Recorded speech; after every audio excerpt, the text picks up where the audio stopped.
Olá, boa tarde a todos. Queria agradecer a oportunidade de estar falando nessa mesa de saúde pública, é muito importante, de um tema que, para quem me conhece um pouquinho, sabe que eu bato muito nessa tecla, do atendimento primário do mastologista. Então, minha pergunta e a resposta aqui, a atuação do mastologista no atendimento primário é uma utopia? Vamos tentar responder e convencer vocês do que a gente imagina.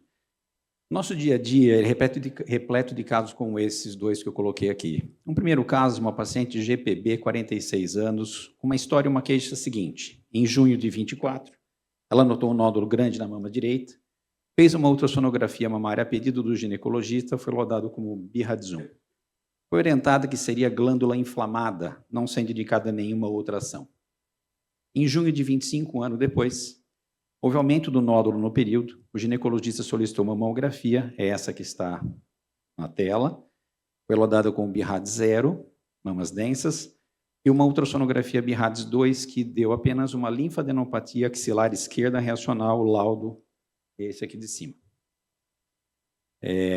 Ela deixou esses exames no consultório do ginecologista, e ele devolveu uma resposta num bilhete grampeado no seu exame de ultrassom, dizendo...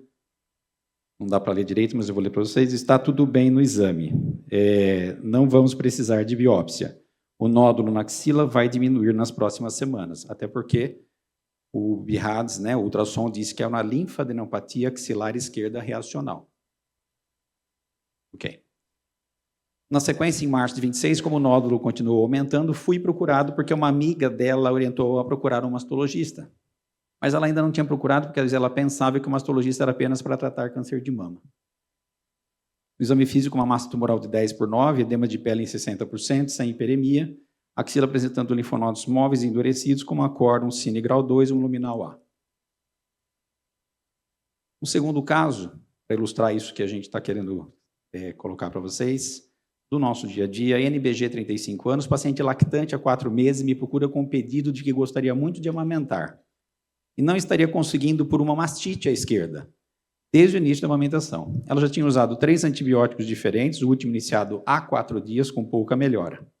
Referia uma área endurecida, caracterizada como leite empedrado, dito pelo médico.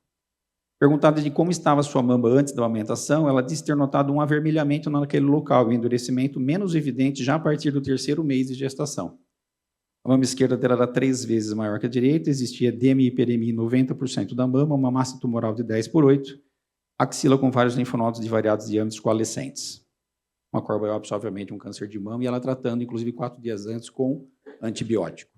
Esse é o nosso dia a dia. Quem trabalha no SUS, quem faz atendimento primário, sabe que isso é toda hora, todo dia. Eu não vou gastar muito tempo aqui, a gente já falou aliás, a palestra da Alice e do Ailton vai me ajudar muito na colocação das coisas aqui. A gente está vendo aqui o estadiamento do câncer de mama. Ele não cai no nosso país, né? A gente fica, por que isso acontece? Por que isso acontece? Eu vou tentar colocar para vocês que eu acho que uma parte da parcela de culpa ela é nossa, tá? E a gente vê que ele não baixa. Os números já foram colocados aqui, acima de 50% de tumores agressivos, são tumores avançados, e a gente não consegue diminuir. Veja que esses relatos aqui, desde 2004, 2024, 2025, não cai. Essa aqui é a mortalidade por câncer de mama no Brasil, também já foi dito aqui, o mama é o azul, esse é um dado do INCA, tá? Então veja que o número ele é crescente, ele só aumenta, e a gente melhora as coisas, melhora o rastreamento, melhora uma porção de coisas, e a gente não melhora, na verdade, no resultado do que está aqui. Eu acho que as 2 palestras iniciais demonstram o que deve estar acontecendo.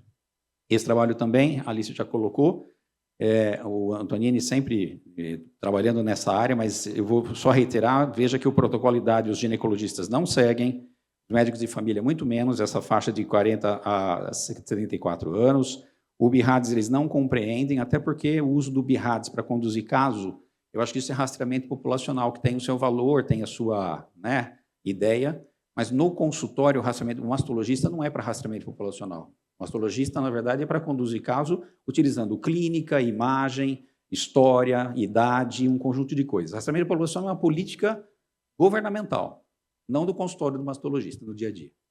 Tá? Então, eu não sou contra o rastreamento populacional, mas eu acho que o mastologista tem que falar de mastologia. Mastologia tem que falar de consulta médica. Quem fala de rastreamento populacional é governo. E a gente fala de rastreamento populacional como se fosse prevenção. Prevenção não é rastreamento populacional. O rastreamento populacional está incluso na prevenção. Os nossos livros, grande parte do começo dos nossos livros de mastologia, falam sobre prevenção primária. Alguém aqui faz prevenção primária da forma como a gente trabalha hoje? Quem trabalha em centros de referência? Ninguém trabalha com isso. E é por isso que isso acontece. E nós sabemos que o rastreamento, cada vez mais se fala isso, a prevenção primária, ela pode reduzir o risco de câncer de mama de 30% a 40%. Nós estamos jogando no lixo isso, porque nós não estamos atuando nessa área. Nós delegamos. Aqui alguns estudos, que dizem alguns estudos, né? Ungvari demonstra, em 2025, demonstra que atrasos do início do tratamento, muitas vezes causados pela demora do encaminhamento do ginecologista ao especialista, foi falado isso agora aqui, impactam diretamente na sobrevida global. Cada mês de atraso atrasa o risco de morte. Outra assim, Kingsmore mostra que o tratamento por especialistas melhora a sobrevida. O olhar do mastologista no rastreamento identifica sutilezas que o generalista ignora. Meta-análise demonstra que há redução de mortalidade de até 16%, a Ailton colocou esse dado, quando o rastreamento é conduzido ou supervisionado por um mastologista treinado. All Goods. O mastologista no serviço primário garante que a paciente chegue ao centro cirúrgico com a melhor estratégia de preservação mamária.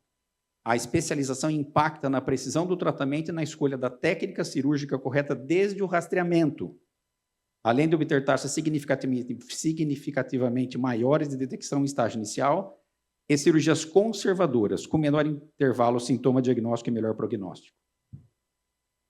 Essa é a realidade que a gente vive hoje. Essa pirâmide eu tenho aqui dificuldades, obstáculos, solicitação de exames equivocados, interpretação errônea de achados imaginológicos, né? Os laudos, quem pega laudo de radiologista sabe que a imensa maioria, na verdade, não dá para ler. Aliás, o mastologista acho que não devia ver laudo, devia ver imagem, acho que laudo não é para a gente, laudo é para quem não sabe, né? Uma perda de tempo extremamente grande, a paciente, na verdade, então, tem que chegar lá no mastologista naquele pico lá em cima. O diagnóstico do câncer de mama não está nas nossas mãos. Eu acho que a gente é a única especialidade que eu conheço que o diagnóstico da doença mais importante que cabe a nós não está na mão nossa. Todos os outros especialistas diagnosticam as suas maiores doenças, nós não. A gente delega.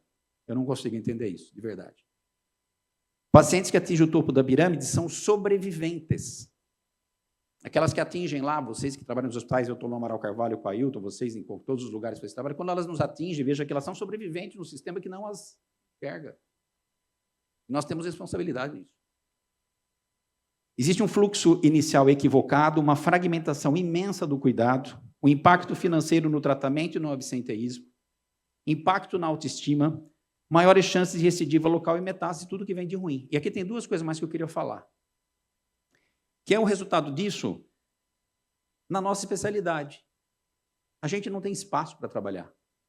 O mastologista que se forma hoje e abre um consultório, ele não tem uma porta aberta. Ele vai voltar para o seu consultório na sua cidade e abrir um consultório, ele vai morrer de fome.